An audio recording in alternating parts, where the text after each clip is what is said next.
Hi, I'm Rosalee, and this is the Baby Notebook. My parents were predators, and they documented my life obsessively. This notebook was written over 40 years ago. I've never read it until now.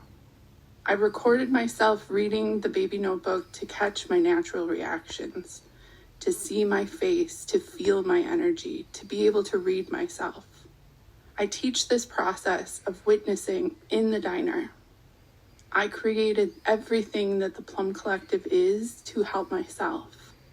The practice, a course, and reading photos is for me.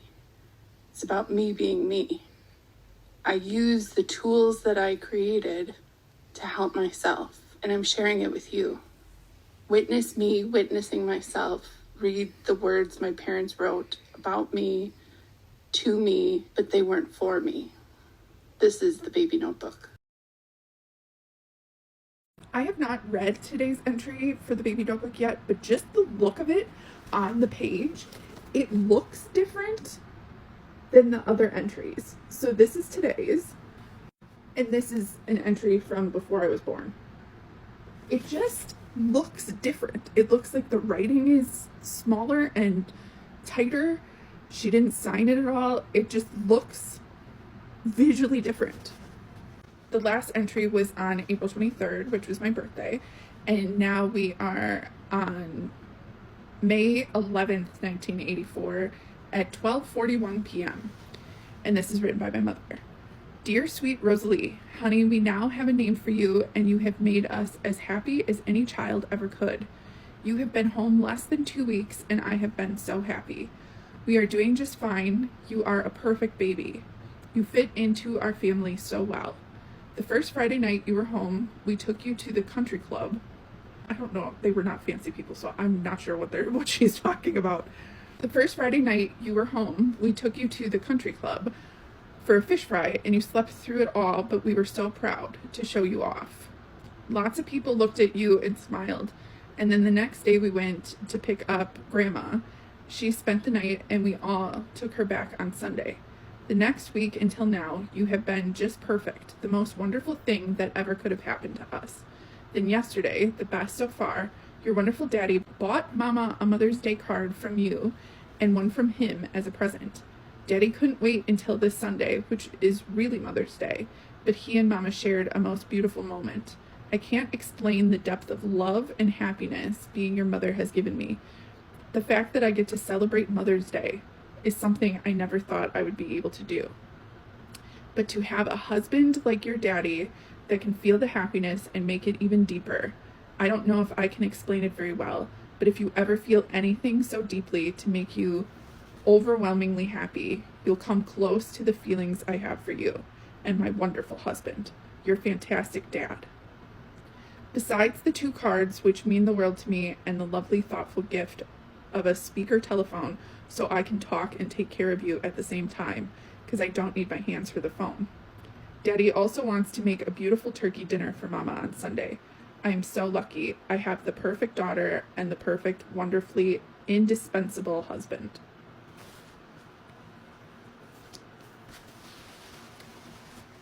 Who is she convincing? Okay.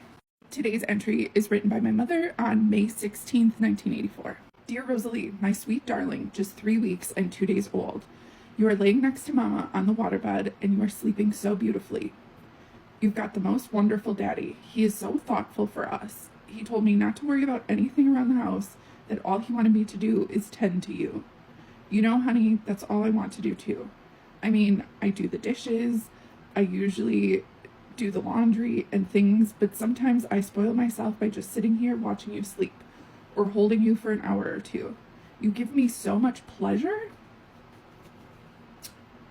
We've come to love you so much, we've given you some nicknames out of sheer love. I want to write these down now, so when you read this book, you'll know what was happening when you were barely over 3 weeks old. Anyway, when Daddy talks to you, you always love it. You open your eyes and look so strongly at him. You make him feel so good. He calls you Mouse or Mousy. It's so cute to see the 2 of you together. Now Mama has a couple nicknames for you, but they all have to do with the same thing. You are such a little lady. No. You are such a little lady, the way you cross your legs when you nurse, and your tiny little fingers are so petite. I call you Cinderella. And then when I'm holding you, I get so overwhelmed with love, I call you my little pumpkin. Now I've shortened it to Punky, and I really like that nickname. But mostly, I love your real name, honey, because it's a combination of mommy and daddy. And your middle name is very special because that's your two grandmas' names. You are so special, honey. You are a product of mom and dad's love. You are such a good baby. We love you so much. I think we'd like to make a brother or a sister as wonderful as you. God bless you, honey. Mama. Pleasure is a weird word to use. Don't like that. Never was called Mouse or Mousy when I was like aware, or Cinderella.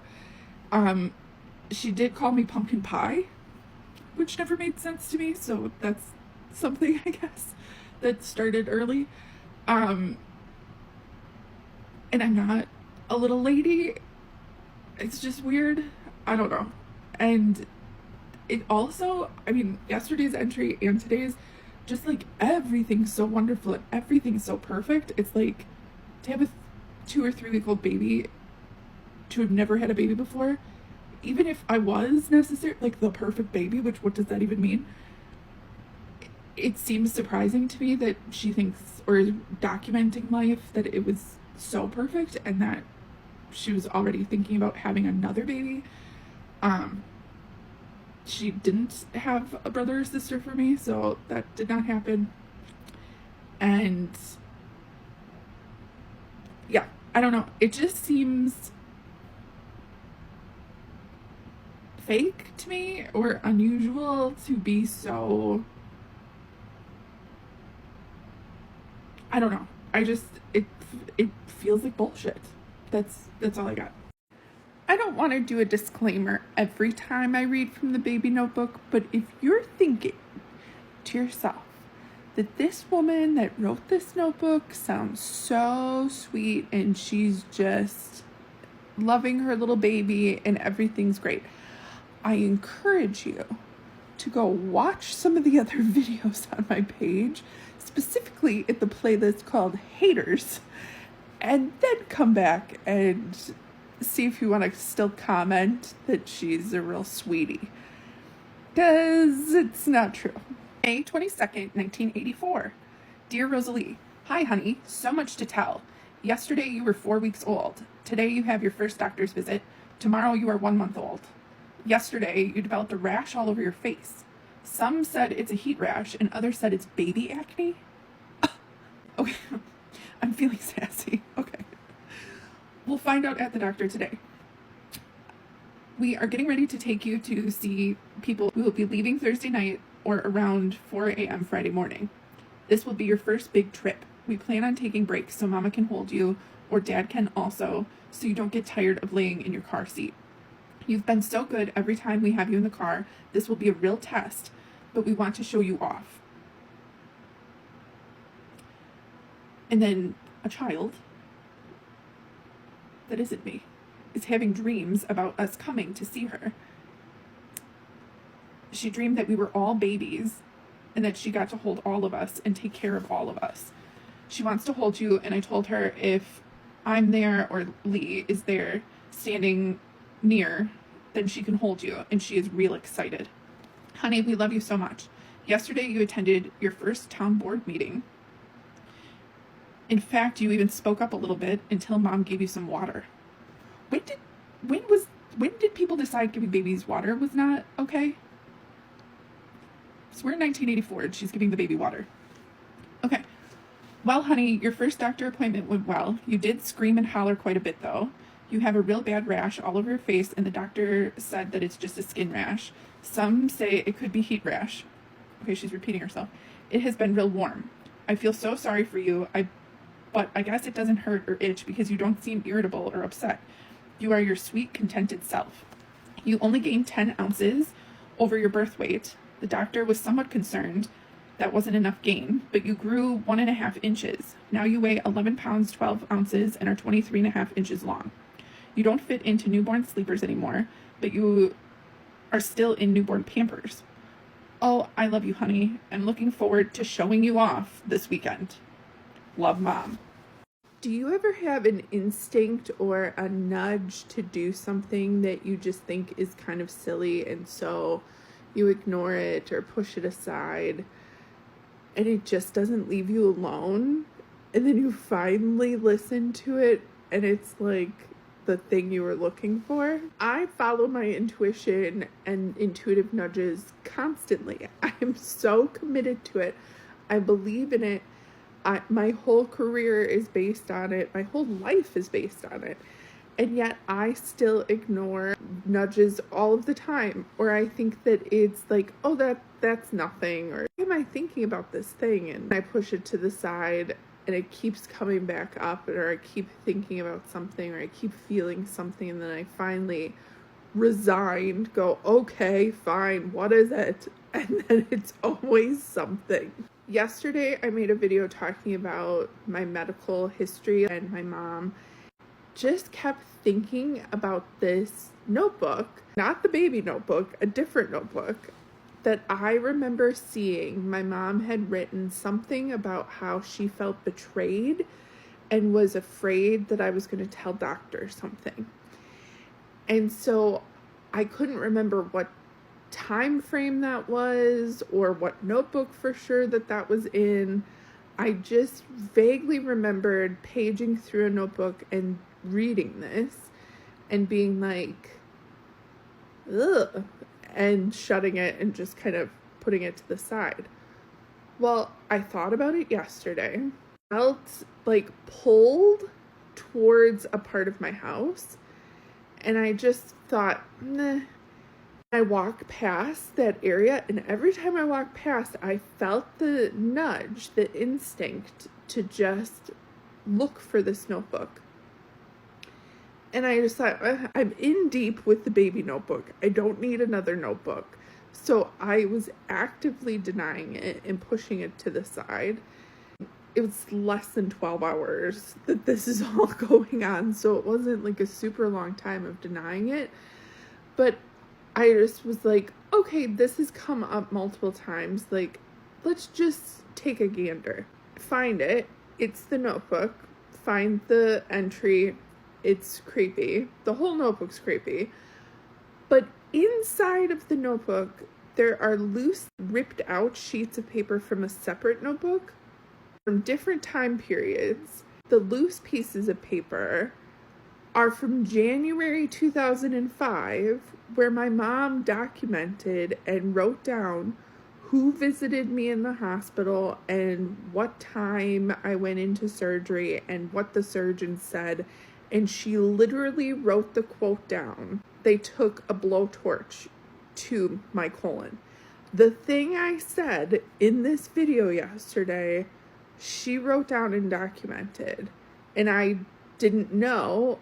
And it's in a notebook just shoved in there. And so I think that I'm looking for a notebook that has a different entry in it, not at all realizing that what I was finding was documentation. Like, not that I like need it, but it's wild to find actual written proof of this thing that I said yesterday. Like, it just is blowing my mind. So if you have a nudge that will not leave you alone, that is not an intrusive thought, but is just something that's like, oh, that's nothing. That's, why am I thinking about that? That's silly, or this is ridiculous, or I don't have time for this, or whatever. But it just doesn't leave you, and it's safe to explore. Check it out, because it's probably something. May 31st, 1984. Hi, Pumpkin. You were such a perfect traveler. Our trip was perfect. You are a wonderful child. We were proud to show you off. We love you. Can you tell how happy we are? Oh, good. Believe it or not, I really am trying to read these entries with an open mind, but she's making it very difficult for me because it's just perfect, wonderful, perfect, and it just, it's like, I know how grumpy and shitty and awful she was. So this, like, over the top, it just feels fake and disingenuous. So, okay. You are a wonderful child. We were proud to show you off. We love you. Can you tell how happy we are? You did 2 things the other day. You rolled from tummy to your back. And most important, you talked to Daddy for the first time. You cooed. Up until then, he called you his little grunting machine. Now he talks to you just to get you to coo all of the time. You haven't done it for Mom yet. Although you were waking up this morning and you did say something like a gunga. You said it in the most... This is wild to me to read this. Because I have like a big bear, like a big teddy bear named a gunga. And they said that that was my first word. And I'm like, that's not a word. You haven't done it for Mom yet. I thought she was going to go into some competitive nonsense, but she didn't. Although, as you were waking up this morning, you did say something like a gunga. You said it in the most beautiful, clear, high, sweet voice. You didn't say it to me, but I will remember that word forever. Okay, that makes me want to cry.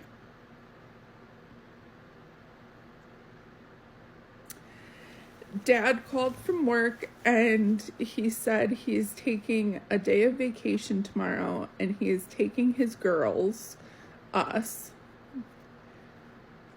not a girl, wasn't a girl then, not a girl now, to the campground, which was a nudist colony, is what she's talking about. I love your daddy so very much. We hope maybe the sunshine will help your rash. By the way, we took you to the doctor yesterday during the last eclipse of the century for your rash. She said she still doesn't know what the cause is, but she gave us some cream and it seems to be helping. But Dad has a rash and it's really bad. What is going on over there? I teased him that it's a sympathy rash for you. Dad just hopes that I don't get it too. I'll let you know. I'm sorry I don't get to write to you as often as I'd like to in your book, but since you've been born, well, it's so much more fun taking care of you that I just don't get to it. I want you to know that we are even happier that you are here than when we were waiting for you. And we thank the Lord for the gift of such a beautiful girl and the love that we all share. God bless you, Pumpkin. Love, Mom. The last entry of the baby notebook did really give me the creeps, so I needed to take like a couple of days away from it. I am committed to following the feeling, and if the feeling is to like not look at it for a day or two, I'm not going to look at it.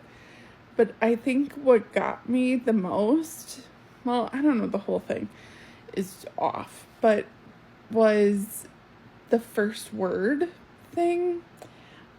It's weird to have something that I was told, like my first word was a gunga. And I knew that since I've had a memory, I've known that that's what I was told it was. And I guess I just assumed that I was like a toddler when this was said. And I just never cared enough to ask, or maybe I just assumed. Do you know what your first word was and how old you were when you said it? Maybe that's something I should have asked, but I didn't. So to then be reading the notebook and to feel kind of caught off guard that I was 5 weeks old when I made that noise, it's like such a strange thing to claim as my first word. Like, I still don't really know what I think about it. It's just concerning or strange, or like, she genuinely counted it as my first word. But that's such a strange thing to do. I don't know. Today's entry is from June 1st, 1984. My darling baby, Daddy is so good, honey. We went shopping and we bought a new car. We bought a 1981 Cadillac sedan DeVille. It's been Daddy's dream to own a nice Cadillac, and he said he wanted Mama and Baby to drive in style. You want to eat now, sweetheart, so I'll write more soon. Love you, Pumpkin, Mom. Today's entry comes from June 17th, 1984. My dear sweetheart, it's Father's Day today, and guess where you and Daddy are right now? Give up? But it was so easy to guess. Okay, let's take a moment and guess where I am. If you've been following along, there are places that she has mentioned more than once. I glanced and I see where it is. But if you want to play the game and put it in the comments, go ahead. Okay. It's Father's Day today, and guess where you and Daddy are right now? Give up? But it was so easy to guess. It's your favorite place to be. Yep, it's the waterbed. I laid with you both until you went to sleep. Then Mom snuck out and did the dishes, dried some clothes, fixed and broke the whirlpool. I think I should have stayed in bed. And for anyone who is just joining us, when my parents refer to the whirlpool, they mean a hot tub. At this point, they are living in a mobile home. They put a hot tub in the kitchen of a mobile home. So I don't know what she means that she fixed and broke the whirlpool, but okay. I think I should have stayed in bed. It's so beautiful to see you and Dad sleep together. We are very fortunate to be such a loving family. Some people say you have to work at it to have a happy family. Well, let me tell you, both you and Dad are such easy people to love.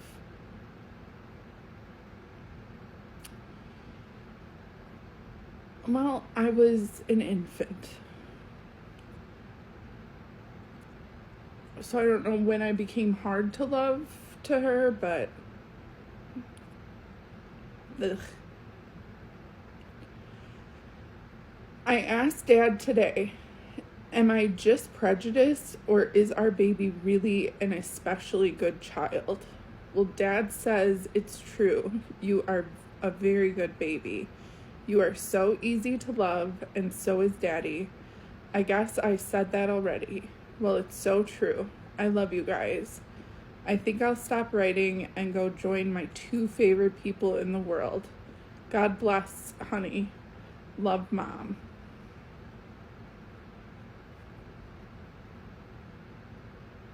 Well, the two places that I was thinking we would be the waterbed or the hot tub, the whirlpool. So they were both mentioned. I feel like if this was a game, I still would get some points, I guess. I don't know. I mean, it's weird. They're weird people.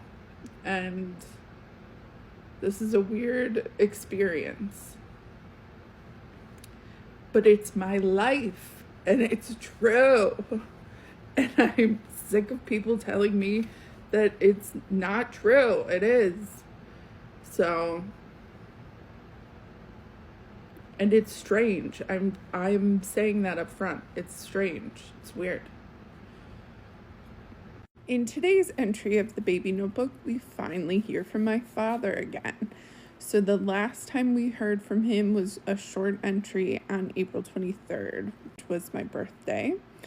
And now today's entry is Father's Day, June 17th, 1984 at 4:45 p.m.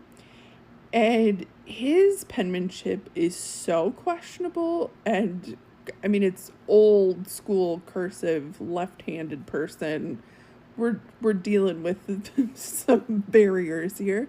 So some of his words, like, I had to read this first because I started and I was like, this is so disjointed at first, and still think that he wrote showers, but that doesn't make sense. So I think it's actually 5 hours, but the 5 looks like an S and is smushed next to the H. So it looks like showers. There's so many words that I'm like, binoculars also. It's accountability. I don't know. Like, I'm telling the truth, but I did read this entry before you're seeing me read it. Every other entry, you're seeing me read it for the first time. So why is because it would have been very annoying. Like, I realized most of the entries I'm reading slow. It's because their penmanship fucking sucks. So it's really hard to make out what the words are. But this one in particular, I was like, I have no idea what this says. Father's Day, June 17th, 1984 at 4:45 p.m. Dearest Rosalee, thank you, sweetheart, for the beautiful, meaningful card you gave me for this day. Again, an infant. Also, Mama and you went shopping for a rose bush, which I am so thankful. A nice yellow one. Now for the big news of the day. We went, I think, or met. We met or went, Grandma and Grandpa, for showers or for 5 hours. And that's why context clues, I think for 5 hours. We met Grandma and Grandpa for 5 hours makes the most sense, but it doesn't look like that. So, I'm deciphering. And when we got home about 2 p.m., we all laid on the waterbed and you and I slept to 5:30 p.m.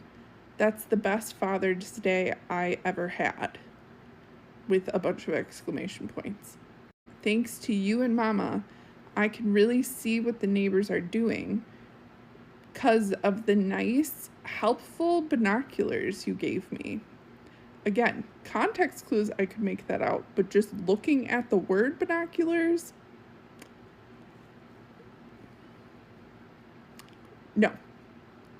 In fact, I used them this AM when I looked at all the water in the golf course area. We had 3 inches of rain overnight. Also checked out the robins earlier today. So for this wonderful day, thank youins. YOUN''S. Being your dad is the best thing that ever happened to me! Exclamation point. Love, Daddy. I just watched this back to post it, and hearing what I'm saying, I'm like, wait a second.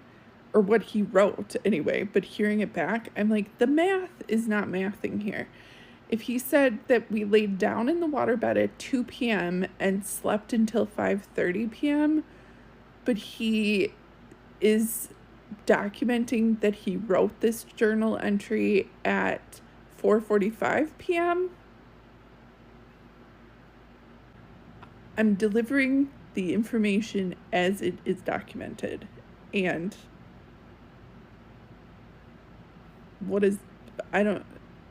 am I missing something? It's like, no. And then 5 hours, why would he say that they were with my mother's parents on Father's Day for 5 hours? then got home at 2 p.m., laid down, and slept till 5:30 p.m. But he wrote this, or dated and documented this entry at 4:45. It's weird. July 12th, 1984. My darling baby, it's been almost a month since I've written in your book.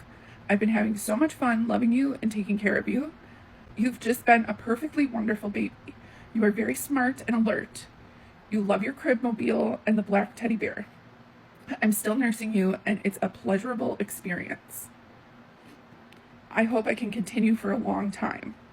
When your teeth come in, I hope you won't bite me too hard. Right now, you are laying with me on the waterbed, and I know why Daddy loves it. I feel so close to you when you are so pretty, lying there. You always squirm tight up against me, and it is such a wonderful feeling. Honey, Daddy and you mean everything to me. You are so pretty, and Daddy is so handsome. I feel pretty when I'm with the two of you. You are starting to wake up. Your little lips start to pout and quiver. You are laying on your back. Your arms are up over your head, and your eyelashes are so long and pretty. I'm looking at you from your head down, and what I see, I just want to cuddle and hold and love and protect. Okay. I have to take care of you now, so God bless you, darling. You are so very special to us. We love you. Always yours, Mom. I understand oxytocin. I understand what any other mother could potentially mean if they wrote the word pleasurable. But this is this person, and so I don't like it. Because I know her, and I don't like it. And how she felt pretty by being with the pretty people is very revealing. She got her self-esteem from taking it from others, mainly me, or trying to. Ugh. Also, if you've been following along and you know about a Gunga, I posted a slideshow of photos today that has a Gunga reveal. So not the black teddy bear she mentioned in here, but the big teddy bear that I mentioned and that was named after my quote-unquote first word is in that slideshow. So I will link what I'm talking about below. So only teddy bear. So, I mean, there's two of them, and I'm not sure which one is a Gunga and what the name of the other one is, but the other one was for another child in my family. Air quotes, family. So, I mean, I definitely have an attitude. I definitely feel very hissy and pissy about it, and just disgusted by her for a lot of reasons. And it's okay. Like, this is part of the healing process. Like, some things are gonna stir me up. Some things, like looking at those photos and reading these particular words, seeing protect. Get fucked, lady. Get fucked. July 26, 1984. My darling sweet baby, here we are at the county fair. It was during this fair last year that you were conceived. You love the sounds and people. Our first day is half over and it's working out real well. We bought a camper and that's where Mom takes you to feed you, and you took a nap here also. That's where I'm writing this while Daddy is watching the booth. It's not too busy yet. You are just such a wonderful child. We have lots of computer portraits of you already. They would take pictures of people on a computer, like a 1984 computer, and then print the photo of the person on a t-shirt that was like a really soft cotton, like white t-shirt with navy blue rings around the collar and the sleeves. By the end of the fair, we will probably fill the whole tent with pictures of you. And like, they put my picture on t-shirts and sold it to people. So somewhere out there's baby pictures of me on t-shirts. So if somebody happens to have one of these, please let me know, because that would be wild to see. And I feel like TikTok would be the way to find that. God bless you, honey. Oh, I have to tell you that last Saturday, Daddy gave you your first food. I'm 3 months old. It was an iced molasses cookie. We have pictures of you eating it and it eating you, or at least that's how your face looks. I think I'll get Daddy to sit with you for a while and Mom will work with the booth. Daddy and you like to take snaps, which means short naps. That is one thing that I got from them. I think it was my dad mainly, but would smush words together. So darling baby became Darby. Short nap became snap. And it's something that I do, like part of the writing process that Sarah and I created. We look for the bold thing that you read in your writing, and we call it bread because it's the bold thing you read. So it's like, that is one familial trait or family tradition or whatever that I can't seem to shake and is something that ties me to them. It might be a late night, so I'll give Dad a break now. I love you. Love, Mom. I love to write Mom, but more, I love to be your mom.